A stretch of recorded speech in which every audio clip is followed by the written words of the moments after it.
대림절 두 번째 주일 귀한 자리에 잘 오셨습니다.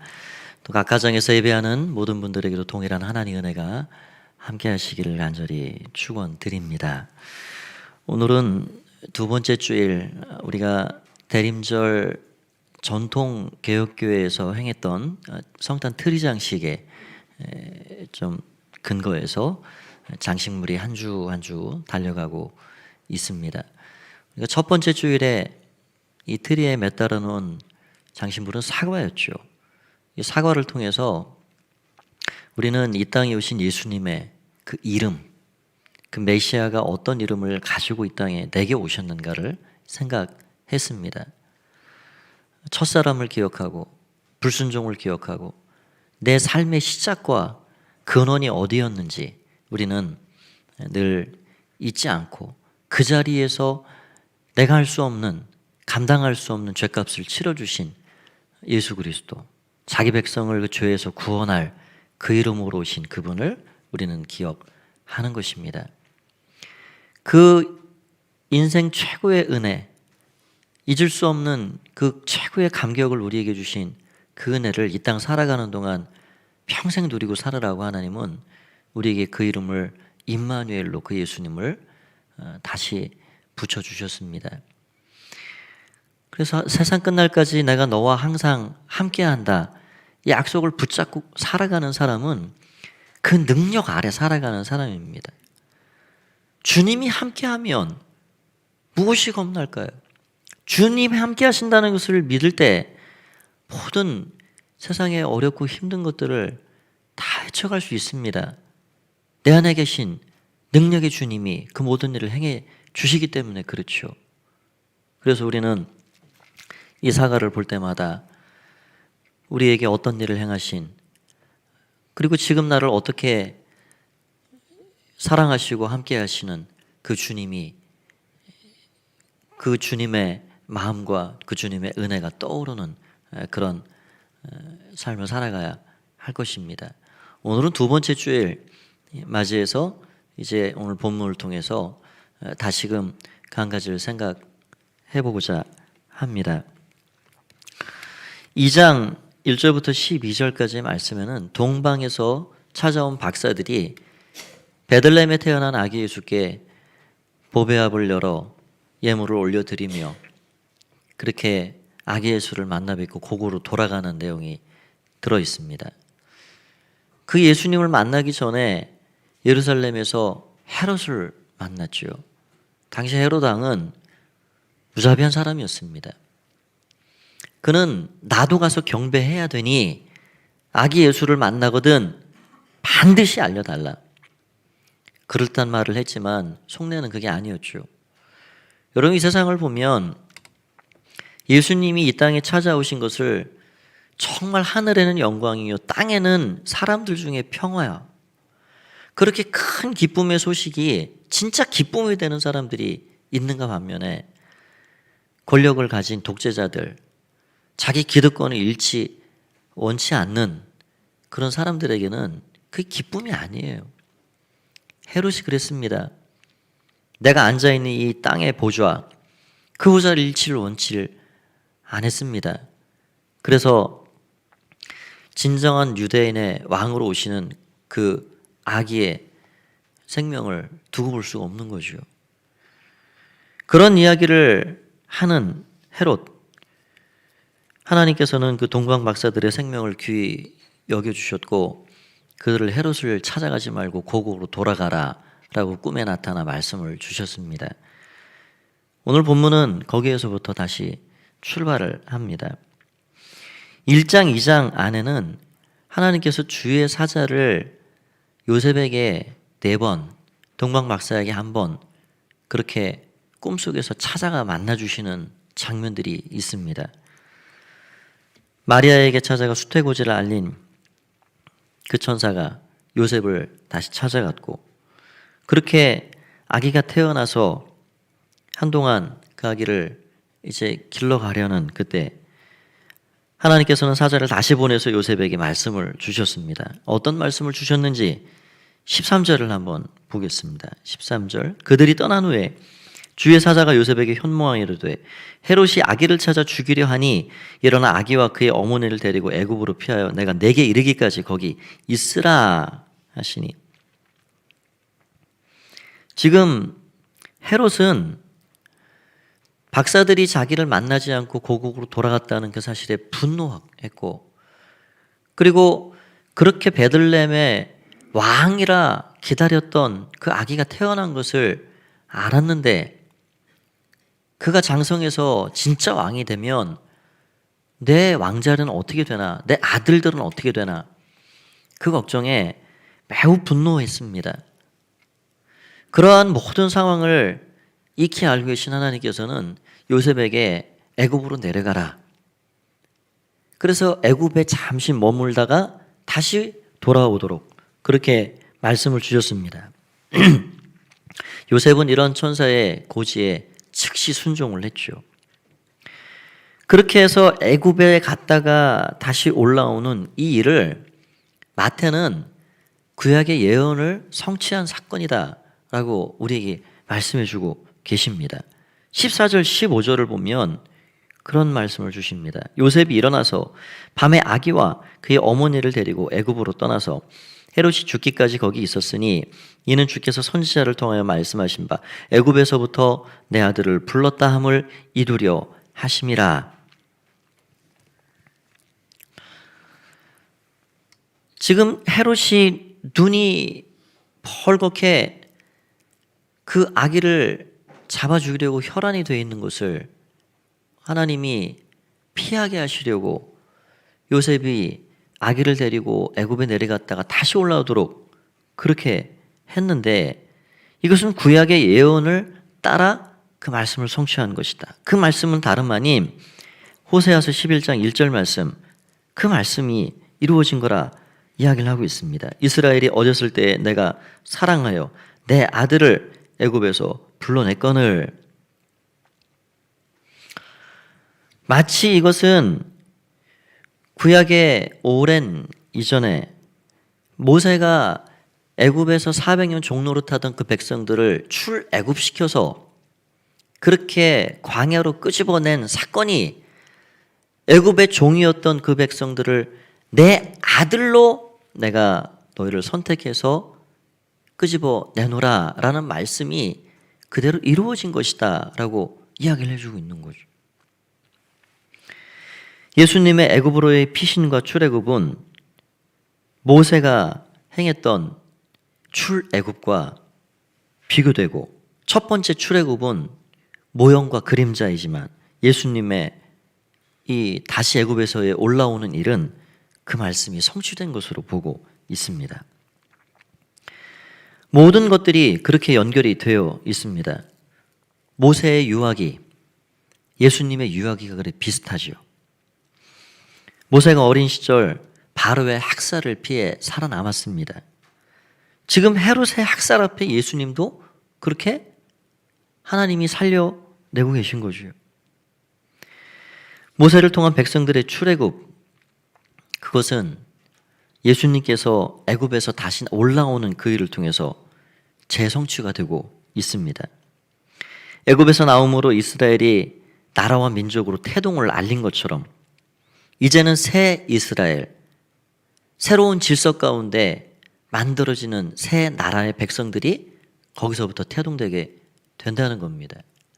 여러분, 구약의 이스라엘의 그런 민족 공동체의 기반은 혈통이었습니다. 아브라함의 피를 타고 나야 그 기본적으로 그 나라 백성이 되는 거죠.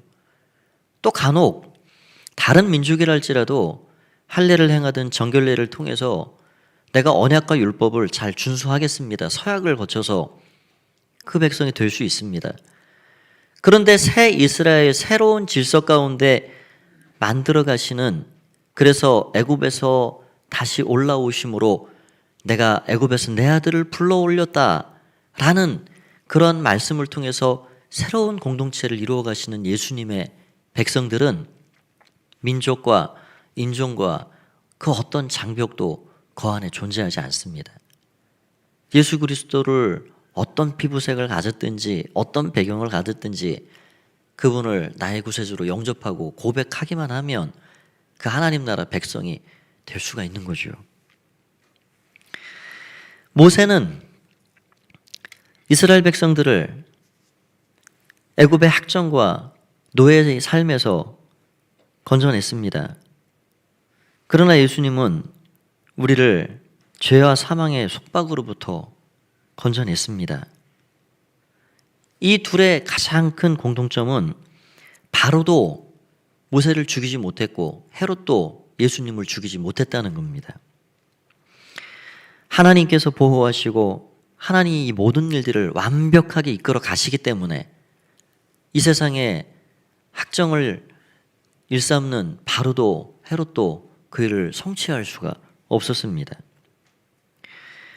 이러한 모든 일들을 행해 가시는 하나님, 그 하나님께서 예수님을 통해서 어린 시절부터 구약의 예언을 성취하시는 분으로 우리에게 소개해 주고 있죠. 두 번째 예언과 성취를 마태는 뒤이어 이렇게 우리에게 이야기해 주고 있습니다. 16절을 보면 그렇게 되어 있는데요.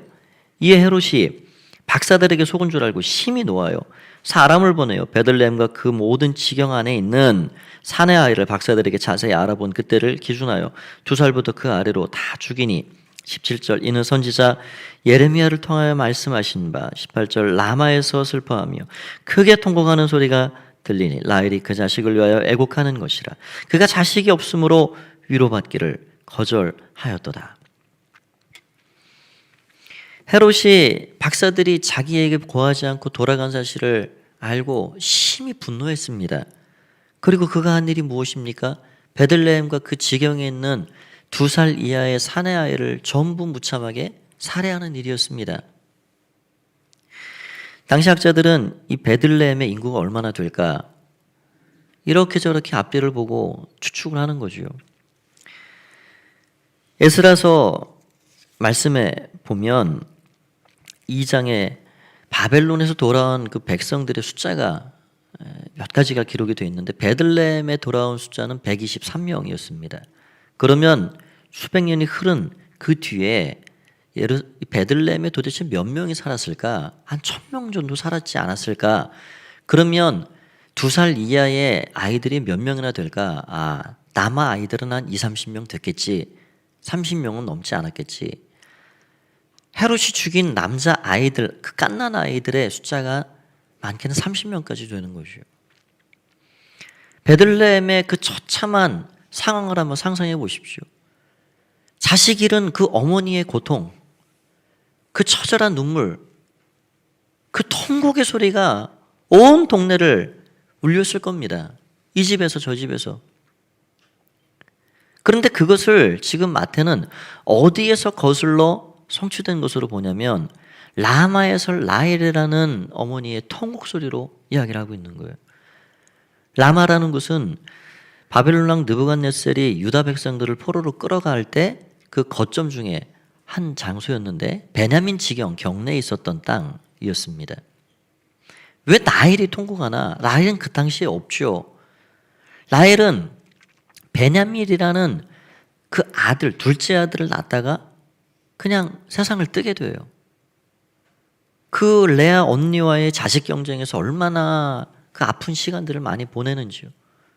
그것도 자식을 낳다가 운명을 달리하는데 그 라헬의 통곡은 이 세상 존재하는 모든 어머니들의 통곡입니다. 내 자식이 짐승처럼 두 손이 묶이고 발에 쇳덩이를 붙이고 벌거벗어서 이방인의 땅으로 지금 끌려가고 있는 그 처참한 현실 앞에서 통곡이 쏟아져 나오는 거예요. 소망이 안 보이는 겁니다. 그런데 그런 이 라헬의 통곡은 또 어디를 거슬러 올라가는가? 애굽 땅에서 바로가 위협을 느끼고 히브리인의 남자아이는 나일강에 던져버려라. 그리고 숨기고 키운 자식들은 색출해서 끄집어내서 칼로 찔러 죽입니다. 그 고센 땅에 있었던 그 어머니들의 그 애국하는 소리, 통곡의 소리, 그 소리가 라마로 이어지고 라마의 통곡이 지금 베들레헴 자식들을 잃는 어머니들의 통곡으로 이어지고 있는 거죠. 여러분, 이게 세상을 극적으로는 표현하지만 이 땅에서 일어나고 있는 일입니다. 세상의 압제자들, 독재자들, 자신들이 가지고 있는 그 권력, 힘을 통해서 수많은 사람들의 눈에 눈물을 쏟아놓게 하고 있는 거죠. 이 세상은 그렇습니다. 애통이 있고 아픔이 있고 눈물이 나요. 그래서 그 소리가 가득가득 차 있습니다.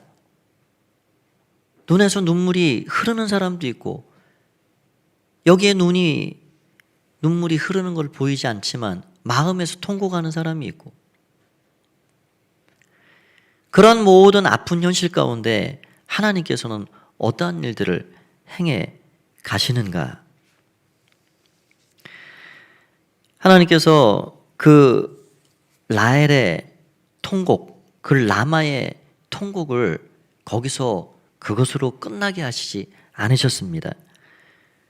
우리가 이 말씀이 기초가 된 예레미야 31장 15절 말씀인데 그 뒤에 말씀을 보면 그게 끝이 아니에요. 너무너무 놀라운 새로운 희망의 말씀, 소망의 말씀을 주고 있습니다. 예레미야 31장 16, 17절을 보면 이렇게 되어 있습니다. 여호와께서 이와 같이 말씀하시니라. 내 울음소리와 내 눈물을 멈추어라.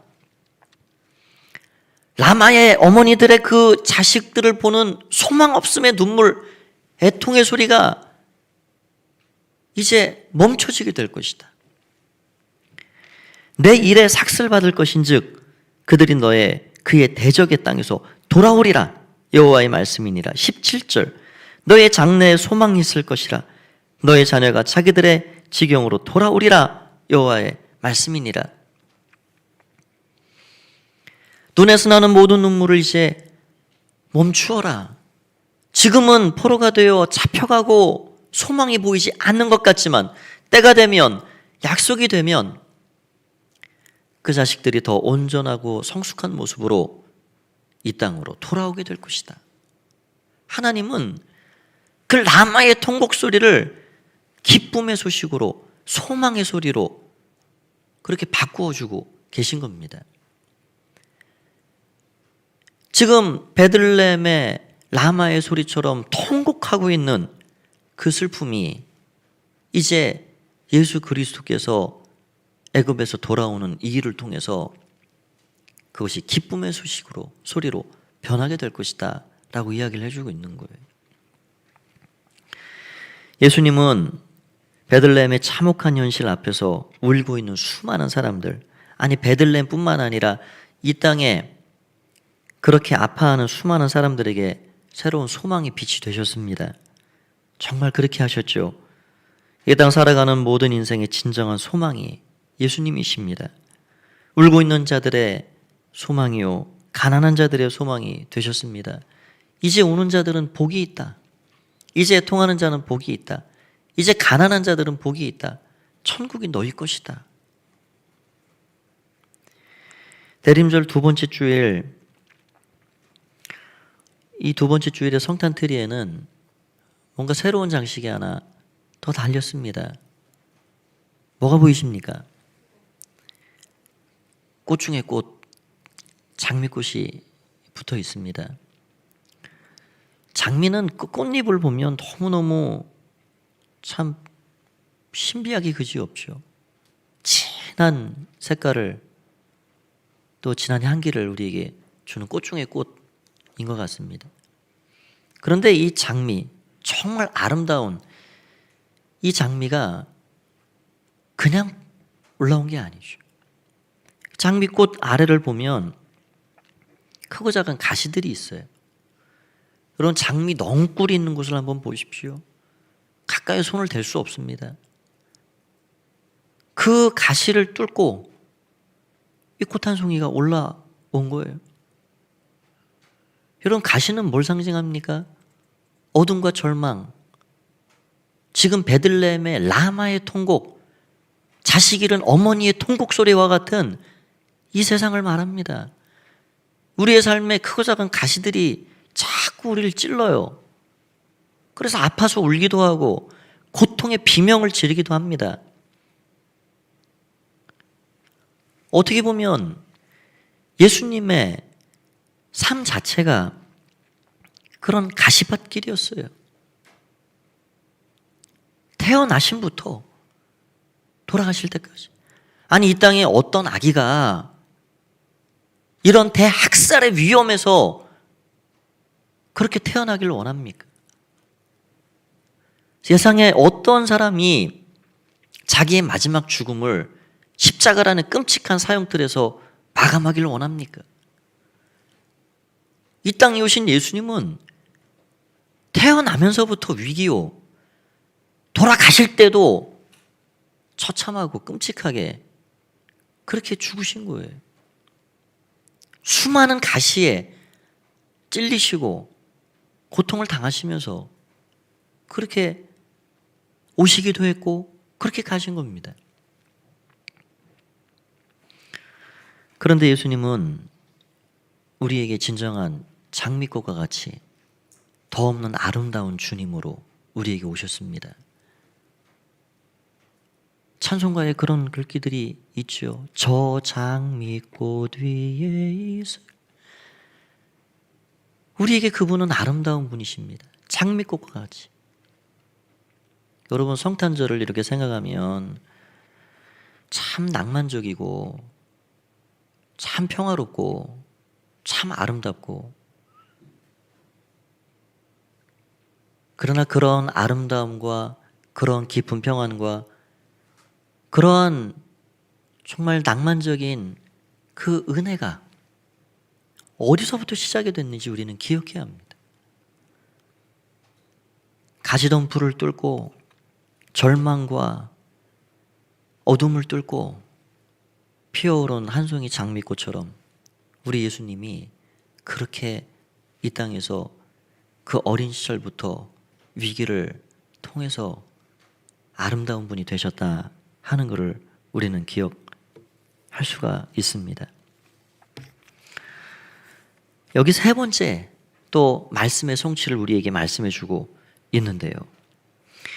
21절을 보면 그렇게 되어 있습니다. 21절, 요셉이 일어나 아기와 그의 어머니를 데리고 이스라엘 땅으로 들어가니라. 주의 사자를 통해 들은 말씀을 즉각 순종합니다. 여기 말씀에 보면은 천사를 통해서, 주의 사자를 통해서 말씀한 즉시 요셉과 마리아는 즉시 순종합니다. 의로움이라 하는 건 즉시 순종할 줄 아는 믿음을 가진 사람이에요. 그렇게 해서 이스라엘 땅으로 들어가는데, 베들레헴에서 태어났기 때문에 요셉과 마리아는 베들레헴으로 가길 원했죠. 당연하겠죠. 그러나 하나님은 다른 뜻이 계셨습니다. 그래서 다시 주의 사자를 보내는 거예요. 22절을 보십시오. 그러나 아켈라오가 그의 아버지 헤롯을 이어 유대의 임금됨을 듣고 거기로 가기를 무서워하더니 꿈에 지시하심을 받아 갈릴리 지방으로 떠나가 23절, 나사렛이란 동네에 가서 사니 이는 선지자라고 하신 말씀에 나사렛 사람이라 칭하리라 하심을 이루려 함이로라. 그들이 아기 예수님을 데리고 정착한 곳은 나사렛이라는 동네였습니다. 이 나사렛은요, 이스라엘 나라의 여러 도시 중에, 마을 중에 지극히 보잘것없는 동네였습니다. 정치적으로, 군사적으로, 종교적으로 누구도 알아주지 않는, 베들레헴 땅은 한 1000명 정도 살았을 것이다 예상하지만 이 나사렛에는 한 500명 정도 살았을 것이다, 그렇게 생각하는 거죠. 오죽했으면 요한복음 1장에 나다나엘이라 하는 그 제자가 예수님께 부름을 받는데, 그 나다나엘이 무슨 이야기를 하냐면, 나사렛 출신 예수라는 사람이 우리가 그렇게 대망하던 메시아다, 메시아가 왔다, 우리 같이 가서 좀 가서 보자. 그런 소리 하지 마라 친구야. 나사렛에서는 그 무슨 선한 게 날 수 없다. 메시아는커녕 거기서 동네 이장도 나오기 어려운 동네다. 너 모르냐? 그렇게 아무도 주목하지 않는 그 나사렛 작은 마을에 예수님께서 가서 정착하시고 거기서 30년을 지내셨다는 거예요. 그럼 이 나사렛 사람이 되셨는데, 그래서 우리는 베들레헴 예수 그러지 않고 나사렛 예수 합니다. 그렇게 하찮게, 그렇게 눈 아래로 보던 그 동네, 그 예수님의 존귀한 이름 앞에 그 나사렛이라는 별칭이 붙었어요. 그럼 그 나사렛 사람이라는 말씀은 어디에서 기인한 것인가? 이게 학자들마다 의견이 좀 분분하다 그러는 거죠. 구약 성경에는 나사렛이라는 단어 자체가 나오지 않습니다. 지명도 없습니다. 그럼 이 말씀이 어디서 왔을까? 대개 이 말씀은 이사야 11장 1절에서 왔을 것이다. 거기에서 기인한 단어이다 라고 이야기를 합니다. 이사야 11장 1절 말씀을 보면 이렇게 되어 있죠. 이새의 줄기에서 한 싹이 나며 그 뿌리에서 한 가지가 나서 결실할 것이요. 이새의 줄기, 이새는 다윗의 아버지죠. 다윗의 후손을 통해서 예수 그리스도 태어나셨습니다.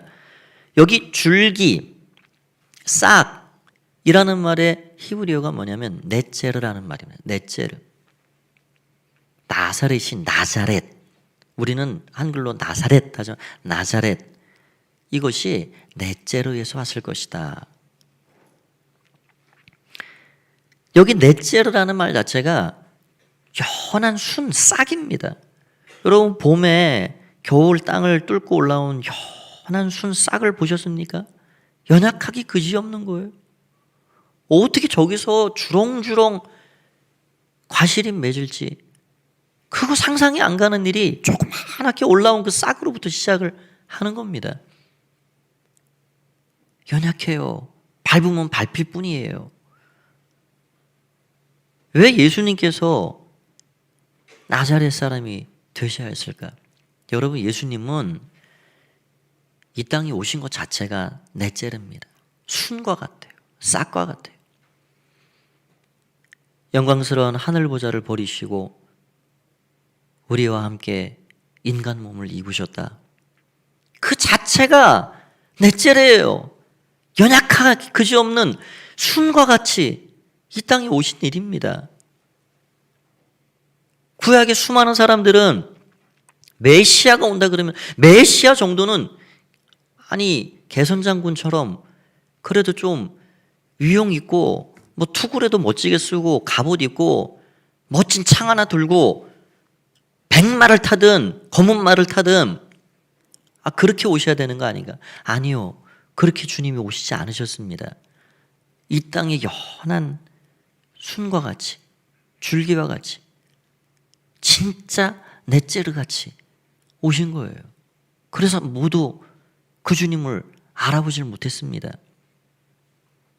그런데 그렇게 넷제르 같이 오신 순과 같이 싹과 같이 오신 분이 보잘것없는 나사렛 사람이 되신 거예요. 왜 저 거창한 예루살렘 사람이 되지 않으시고 나사렛 사람이 되셨습니까? 가장 가난하기 이를 데 없고 가장 연약하고 베들레헴의 어머니의 자식 잃은 통곡의 소리같이 인생의 온갖 고통을 다 당하고 살아가는 그 나사렛 사람, 그 동네. 여러분 그 동네에 가서 함께 어머니 심부름하고 아버지 요셉을 목수일을 돕고 동네 사람 뭐 얼마나 돼요? 다 이웃사촌들 그렇게 거기에서 어우러져 어린 시절과 청년기와 그 30년의 세월을 거기서 사신 거예요. 여러분 정말 내가 눈물 흘린 빵 한 조각 먹어봐야 그런 사람의 마음을 이해할 수가 있는 거죠. 우리 예수님이요, 저 그럴듯한 수도의 한 자리 멋진 집에 그렇게 사셨다 그러면요, 나사렛 사람들 이해할 수가 없습니다. 예수님께서 나사렛 사람이 되신 거는 우리의 깊은 마음의 고통을 헤아리시고 내가 너무 마음 안다. 내가 내 눈물도 안다. 그래서 주님이 아시면 다 아시는 거예요. 세상 사람들은 모를지언정 우리 주님이 아시면 우리는 전부입니다. 주님이 아시면 됩니다. 주님 감사해요. 주님만 아시면 됩니다.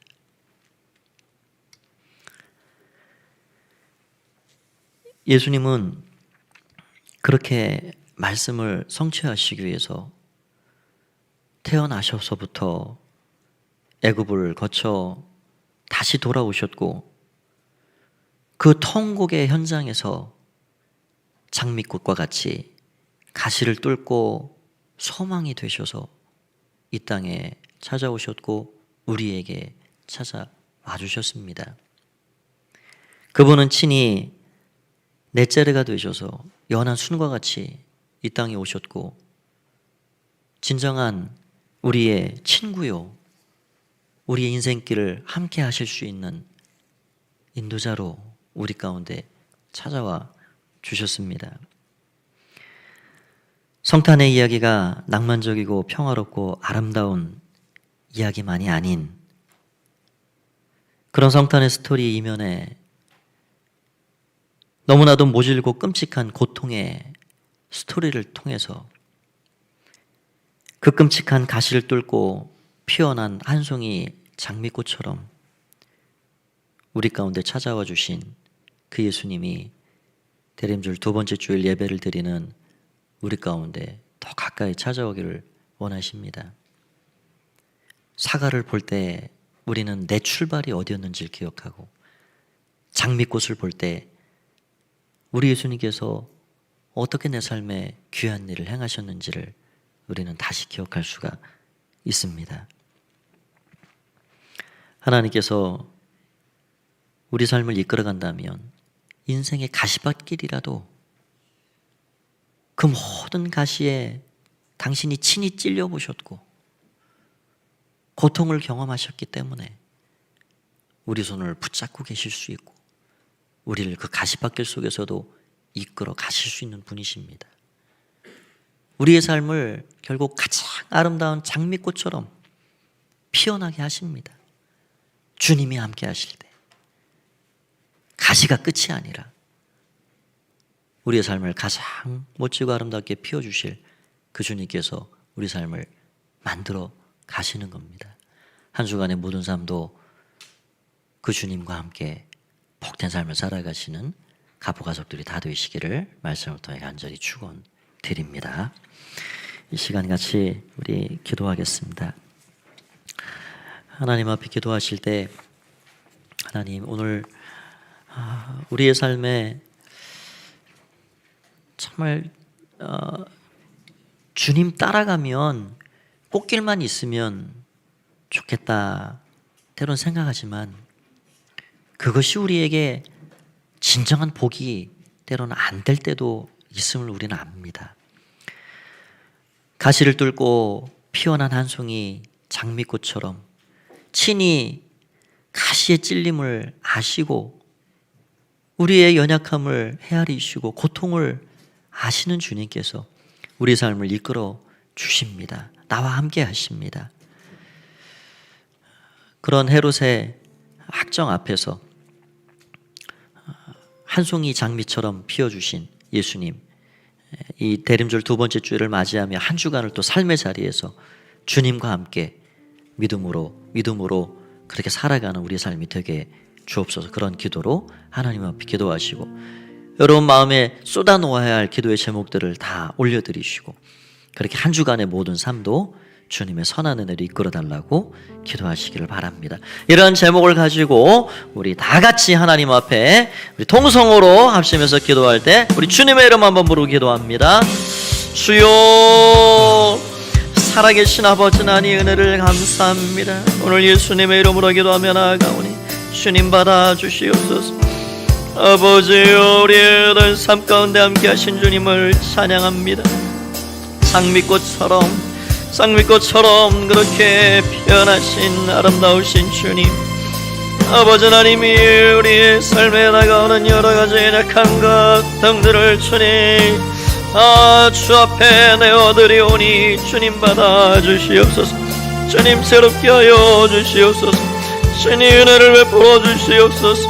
주님 감사합니다. 주님 감사합니다. 모든 절망과 어둠을 뚫고 한송이 변한 장님과 되신 아버지 하나님, 연약한 모든 자들을 헤아려 가시는 아버지 하나님이 지극히 약하고 연약한 이를 통하여서 진정한 감이 되시는 예수님을 바라보며 나아갑니다. 예수님 감사합니다. 예수님 감사합니다. 예수님 감사합니다. 예수님 감사합니다. 아버지여, 내일절 두 번째 주를 맞이하여 하나님 앞에 나아갈 때 우리 모두를 붙잡아 주시옵소서. 새롭게 하여 주시옵소서. 오 주님 감사합니다. 주님 감사합니다. 주님 살아계신 주님 은혜를 감사합니다. 우리도 주님과 함께 있으면 가시농굴 내 삶에 다가와도 아름답게 피어날 줄 믿습니다. 아름다우신 주님, 이 성탄의 절기를 기다리며 우리가 절망과 어둠을 뚫고 피어난 장미꽃과 같은 소망의 주님을 더 바라보며 믿음으로 살아가는 주의 백성들이 다 되게 하여 주시옵소서. 예수님의 이름으로 기도하옵나이다. 아멘.